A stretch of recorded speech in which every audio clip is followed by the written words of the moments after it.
Este ato de hoje não é um ato político comezinho, tampouco um ato de força. Este não é um ato meramente simbólico também. Esse momento é um momento de reafirmação da força da democracia brasileira e o nosso compromisso com os valores democráticos. Os inimigos da democracia, que não representam a vontade popular, recorrem à desinformação, à desordem, ao vandalismo, para simular uma força que não possuem. Os inimigos da democracia disseminam ódio para enganar e recrutar uma parcela da sociedade.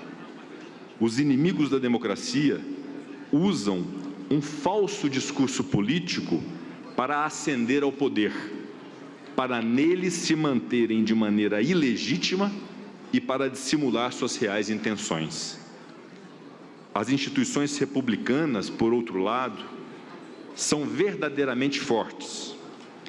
Fortes porque respaldadas pelo mais elementar dos poderes, aquele que emana do povo.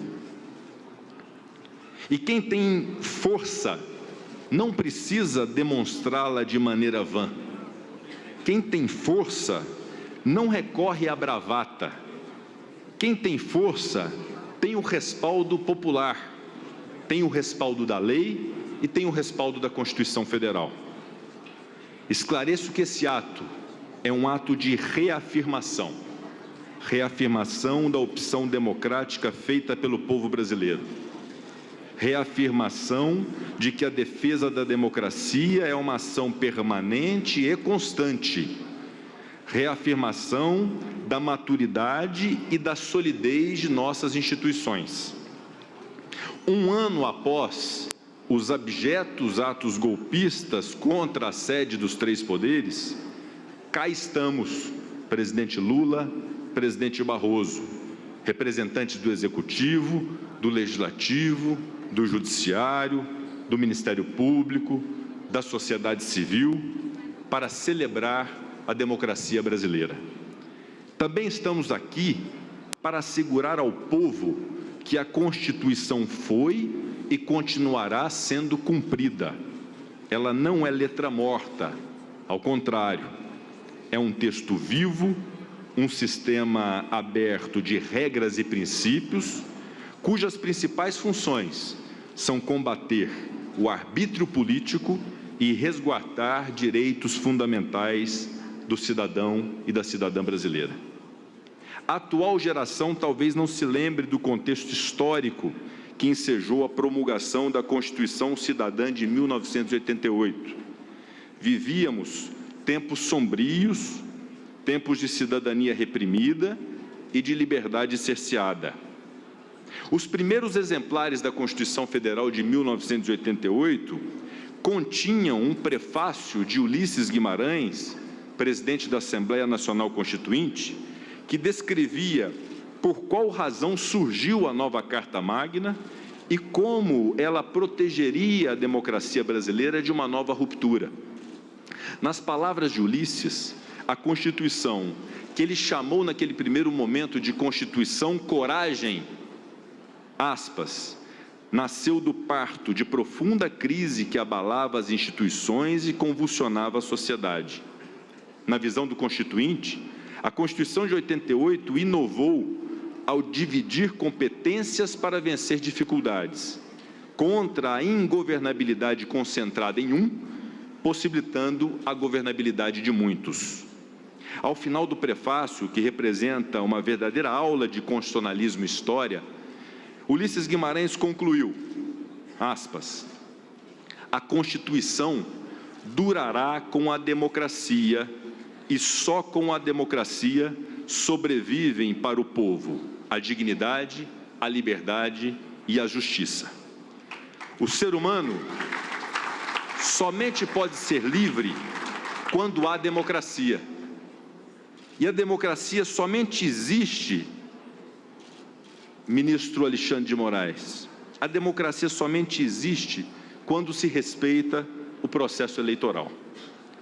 desqualificar e desacreditar o processo eleitoral não ofende apenas as instituições republicanas ou a justiça eleitoral. Ofende também, de uma maneira ainda mais grave, o povo brasileiro. Sob premissas falsas, golpistas desejavam invalidar o resultado das urnas. Para além dos prejuízos materiais, para além das depredações e da violência praticadas, inclusive nesse recinto onde aqui nós estamos, essa turba de criminosos que invadiu estas mesmas dependências desrespeitou a vontade popular manifestada pelo voto. Isso é absolutamente inaceitável. A lógica da democracia e a lógica da democracia representativa é justamente essa. Ao fim das eleições, aqueles que obtiverem mais votos exercerão o poder delegado pelo povo. Exercerão, presidente Lula, temporariamente o poder, e falávamos sobre isso agora no início da solenidade, temporariamente o poder. Nas eleições seguintes, o resultado pode ser diferente, ou pode ser igual, pode haver reeleição ou não. Eis um outro conceito muito caro à democracia e que demonstra a sua vitalidade: a real possibilidade de alternância de poder.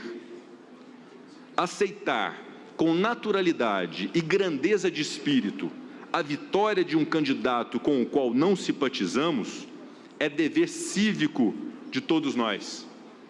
Isso não quer dizer que não possamos nos manifestar a discordância, eventual desagrado em relação às políticas de um governo. A oposição, aliás, faz parte da democracia. A oposição mantém viva a democracia.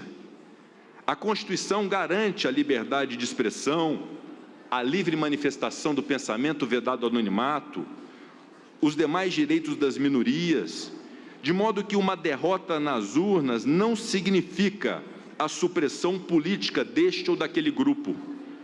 Como sintetizou o professor Alberto do Amaral Júnior, a democracia é o governo da maioria com a proteção da minoria. Mas essa proteção não significa, definitivamente, que os insatisfeitos possam recorrer ao terror, ao caos, à intentona. Nada, absolutamente nada, justifica o que ocorreu em 8 de janeiro de 2023. Os poderes legislativo, executivo e judiciário souberam dar pronta resposta à ameaça.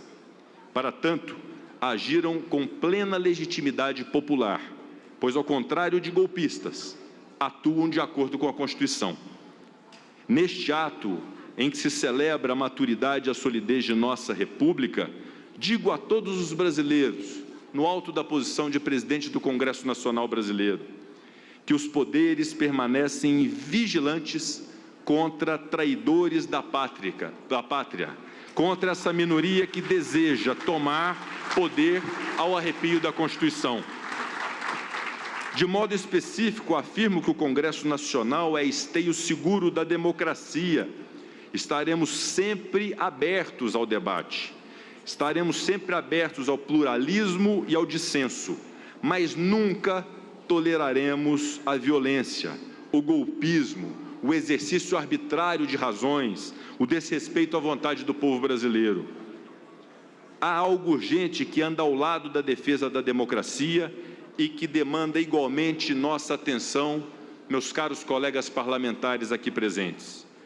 Precisamos trabalhar para garantir o bem-estar da população brasileira. É difícil assimilar na plenitude os valores democráticos quando se convive com violência, com fome, com desigualdade, com desemprego, com radicalismo político e ideológico. O resultado que se tem dos atos antidemocráticos e dos crimes que aqui ocorreram em 8 de janeiro de 2023 é o surgimento de uma responsabilidade que se impõe a cada representante dos poderes da República, a cada representante dos entes federados, a cada agente público e a cada cidadão e cidadã. Precisamos trabalhar em harmonia, buscando o consenso pelo diálogo. Os entes federados devem atuar para que as políticas públicas possam efetivamente chegar à população. Para tanto, o Brasil precisa de algo muito importante, de união, presidente Lula, de manifestações de união, de manifestações de pacificação. Só assim nós vamos vencer a polarização que nos divide, que nos enfraquece enquanto nação. Invocamos nesse sentido, portanto, um compromisso geral e mútuo de superação dessa fase de divisão que atormenta o Brasil. Invoquemos um compromisso geral para que trabalhemos lado a lado para garantir algo que é básico, mas é tão caro a todo o brasileiro, a sua própria dignidade. Ao se ter dignidade, nós estaremos consolidando de uma vez por todas a democracia brasileira. Se pudermos garantir essa dignidade, a democracia em nosso país, tenho certeza, seguirá inabalada. E por fim, como presidente do Congresso e comungando também do entendimento do presidente da Câmara dos Deputados, Arthur Lira, há um ano nós temos essas grades que cercam o Congresso Nacional, impostas pelas circunstâncias do desagravo e do que nós vivemos no triste 8 de janeiro de 2023.